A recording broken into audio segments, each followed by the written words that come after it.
కోరుకుంటున్నారు. ఎక్కడ పోయినా అదే చర్చ జరుగుతుంది. ఏదో 4 ఎక్కువ వస్తాయి అనుకొని ఓటేసినాం బిడ్డ, 4 ఎక్కువ వస్తాయి అనుకున్నాం కానీ గిట్ల అవుతుంది అనుకోలేదు అని ఎవరిని మాట్లాడించినా చెప్తా ఉన్నారు. ఏం చెప్పిండు వాళ్ళు ఆ రోజు? అరే 2000 పెన్షన్ ఇచ్చిండు కేసీఆర్, మేము 4000 ఇస్తాం. 10,000 రైతు బంధు ఇచ్చిండు, మేము 15,000 ఇస్తాం.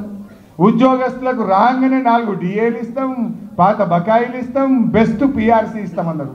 ఇప్పుడు మాట్లాడితే నన్ను గోసుక తింటామా అంటుండు. ఏం మాట్లాడుతున్నావు నువ్వు? మరి వీళ్ళకేమో పైసలు లేవంటావు. నీకు అందాల పొట్టులకు పైసలు ఎడికెళ్ళి వచ్చినాయి? నీ భూముల కాడికి 4,000 కోట్లతో 6 లైన్ రోడ్డుకు డబ్బులు ఎడికెళ్ళి వచ్చినాయి? 1,000 కోట్ల రూపాయలతో టెండర్లు ఎడికెళ్ళి పిలుస్తున్నావు. రుణమాఫీ చేయమంటే పైసలు లేవంటావు, రైతు బంధు ఇవ్వమంటే పైసలు లేవంటావు, ఉద్యోగులకు డిఏలు ఇవ్వమంటే పైసలు లేవంటావు. కానీ బడా బడా కాంట్రాక్టర్లకు 12,000 కోట్ల బిల్లులు ఇవ్వడానికి పైసలు ఎడికెళ్ళి వచ్చినాయి.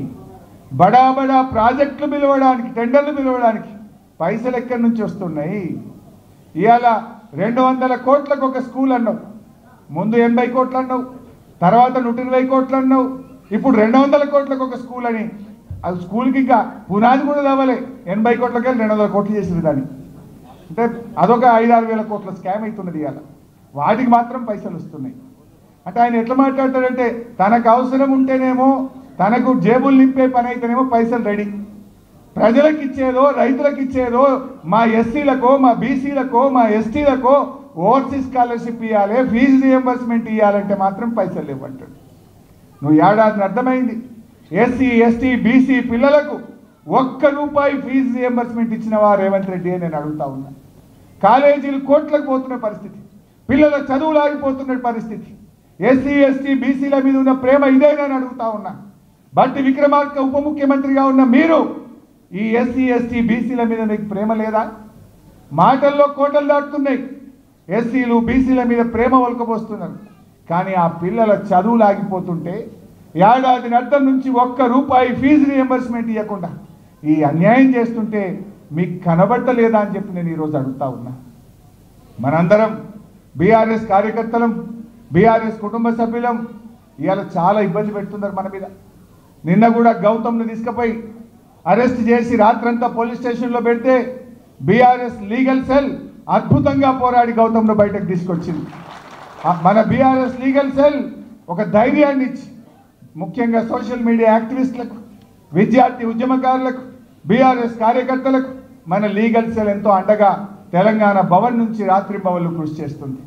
ఇవాళ ఇప్పటికే కేటీఆర్ గారు కూడా చెప్పి ఉన్నారు, ఎవడెవడైతే అధికారులు ఇవాళ ఎక్సెస్గా ప్రవర్తిస్తున్నారో మనం కూడా తప్పకుండా రెడ్ బుక్లో రాసి పెట్టండి, వాళ్ళకు తగిన గుణపాఠం చెప్తాం. అనవసరంగా అన్యాయంగా మా బీఆర్ఎస్ కార్యకర్తల్ని వేధించిన, అక్రమ కేసులు పెట్టిన దానికి తగిన మూల్యం చెల్లించుకోక తప్పదు. కొందరు అధికారులు అత్యుత్సాహం ప్రదర్శిస్తున్నారు. అతిగా ఉన్నాయి లేని పెట్టి కేసులు పెట్టి ఇవాళ ప్రభుత్వంతో మమ్మల్ని ఇబ్బంది పెట్టే ప్రయత్నం చేస్తున్నారు. తెలుసు మాకు, ఏ అధికారి ఎక్సెస్ చేస్తుండో, ఎవరెవరు ఏం చేస్తున్నారో అన్నీ తెలుసు మాకు. అన్నీ కూడా గమనిస్తున్నాం జాగ్రత్తగా.